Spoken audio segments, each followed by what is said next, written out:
Hello guys, welcome to our channel. This is Daniel from Life with Daniel and Jenny.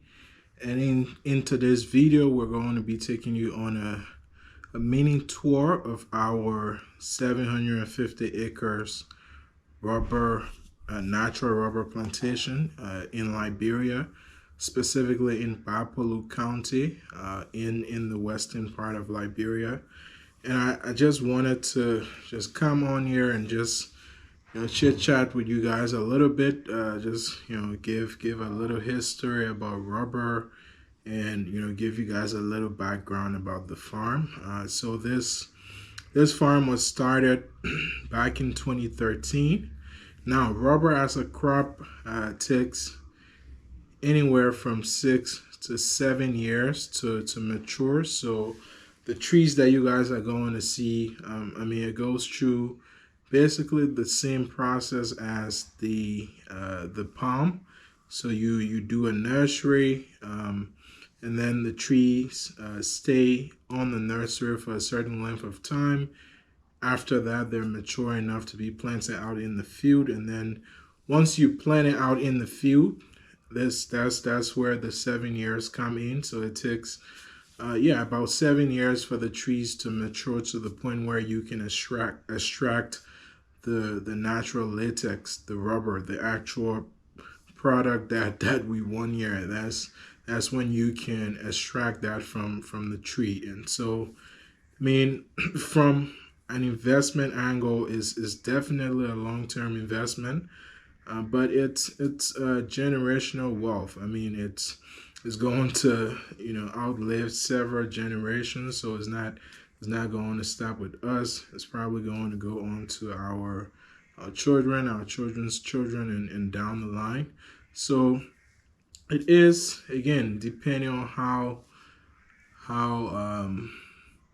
you are, depending on the person that's investing, it is a long-term investment, but it, again, like I said, it's a generational wealth kind of crop that's going to outlive several generations. So, but just to give you guys another side of this. Now, when we started investing in rubber, it was one of the best crops in Liberia as a whole. And rubber has a very intricate history with Liberia. So it goes back all the way to the 1920s or so, when an American company, which I think a lot of us that live here in the West, that live in the States, know Firestone. So Firestone was owned originally by an American company, and they invested in Liberia. They had a concession agreement that was originally for, I think it was 99 years, 99 days, 99 hours, 99 minutes, 99 seconds. So you guys get it.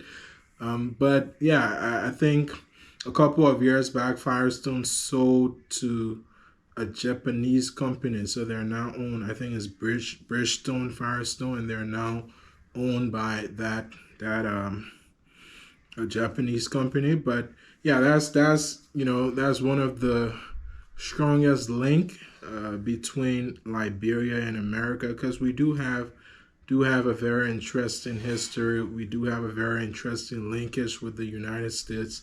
Our flag is modeled after the United States flag, our Constitution, and all that. But rubber is just one of the interesting linkages we have, as two nations. So, when we started investing in rubber, it was the best crop in the country. That's what everybody were planting. But again, 7 years, a long time. Things can change. And yeah, by the time we got to the point where we could, where it was time to start getting returns on our investment, the price of rubber dropped significantly. So, going back, I think rubber went as high as $2,000 or more per ton, per 1 ton of natural rubber. You had companies, mostly Firestone, paying upwards of $2,000 per ton. The last time I checked, the price per ton for natural rubber is about, I would say 7, 8, anywhere from 6 to $700 per ton. So that's a huge drop in price, which is one of the things that informed our investment in other crops, like palm, for example, because we invested heavily in rubber, with the intention, or with the thought that prices were going to stay as they were.